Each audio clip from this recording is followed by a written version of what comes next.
¿Sabían que Finlandia debe su libertad a Rusia? En la plaza principal de Helsinki se erige un monumento dedicado al emperador ruso Alejandro II, quien otorgó autonomía a Finlandia y fortaleció su independencia. Pero la verdadera historia comenzó antes, con una figura clave, Alejandro I. En 1808, Alejandro I proclamó la creación del Gran Ducado de Finlandia bajo el amparo del Imperio ruso. Sin embargo, los finlandeses no solo obtuvieron autonomía, sino una forma única de independencia que ni siquiera los súbditos de Rusia podían imaginar.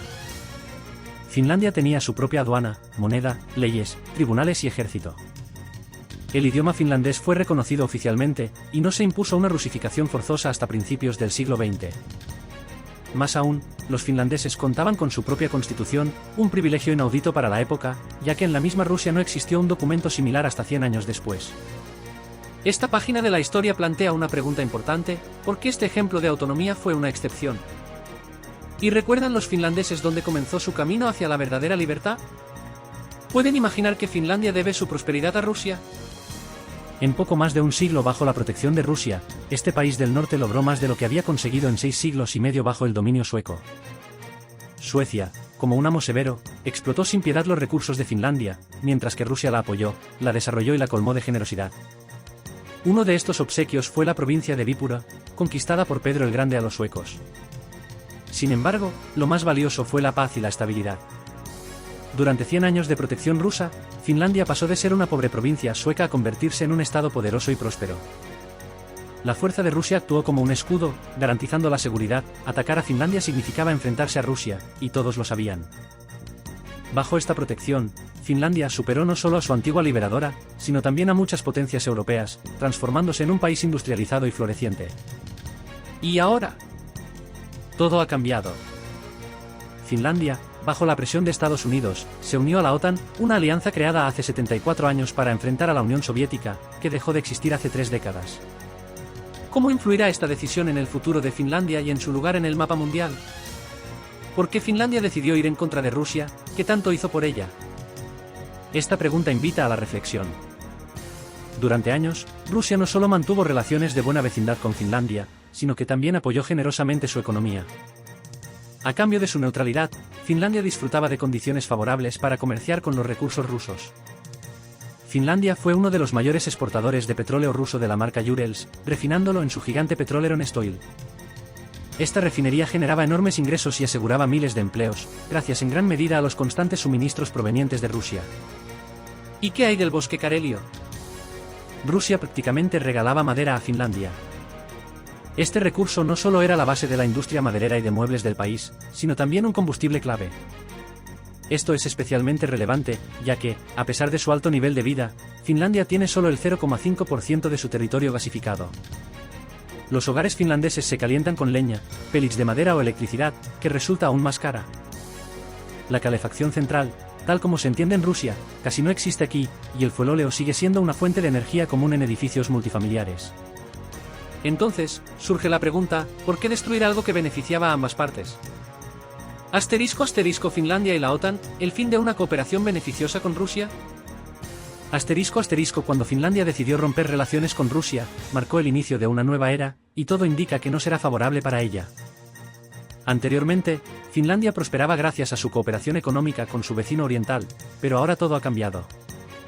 Las importaciones de electricidad desde Rusia, suministradas por la compañía Interrao, se han detenido.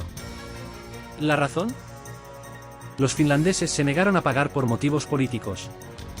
Ante esta situación, Rusia, perdiendo la paciencia, cerró el acceso a su energía eléctrica económica. Otro golpe significativo fue la prohibición de exportar madera sin procesar desde Rusia. El bosque Karelio, que antes llegaba casi regalado, ya no está disponible. Helsinki intentó negociar, buscando condiciones especiales, pero Moscú se mantuvo firme. ¿El resultado? Durante este invierno, los robos de leña en Finlandia se quintuplicaron. Además, el aumento de los precios del gas, la madera y la electricidad ha golpeado aún más los bolsillos de los finlandeses. La situación con el petróleo no es mejor. Rusia ha detenido completamente sus suministros, y en Moscú cada vez se escucha con más frecuencia que no deberían retomarse, incluso si Finlandia lo solicita. En cambio, el petróleo ruso ahora se dirige a China, India y otros países que, según Moscú, merecen mayor confianza. *** A Finlandia no le queda más opción que adaptarse a estas nuevas condiciones. Pero, ¿valió la pena el precio de las pérdidas que ya está enfrentando? *** Finlandia sin suministros rusos, ¿quién ayudará y quién sufrirá? La importación de carbón desde Rusia a Finlandia ha prácticamente cesado, y con ella también se han interrumpido los suministros de otros productos clave: cartón, papel, plásticos, fertilizantes, caucho, incluyendo llantas. Todo esto ya no llega desde Rusia. Incluso la planta finlandesa Nokian fue vendida a compradores rusos, lo que privó al país de otro recurso importante. No quiero caer en el pesimismo y afirmar que los finlandeses estarán al borde de la supervivencia. Finlandia tiene socios en Occidente dispuestos a ofrecer su ayuda. Pero no debemos olvidar que esta asistencia será mucho más costosa para los finlandeses comunes.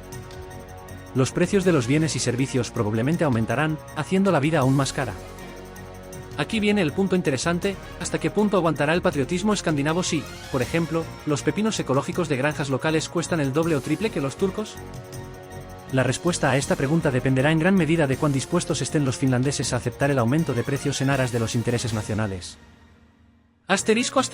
¿Por qué Finlandia se unió a la OTAN? ¿Y qué realmente le traerá? No se puede decir que Rusia haya quedado sin consecuencias, por supuesto, también ha sufrido pérdidas. El cese del comercio implica una pérdida de ingresos, y eso es evidente. Pero no busco motivos para el regocijo. Este tipo de situaciones siempre afectan a ambas partes, y todos los involucrados sufren las consecuencias. Sin embargo, hay una pregunta más importante: ¿por qué Finlandia decidió unirse a la OTAN? ¿Acaso Rusia le amenazaba? ¿Existían amenazas reales para su seguridad?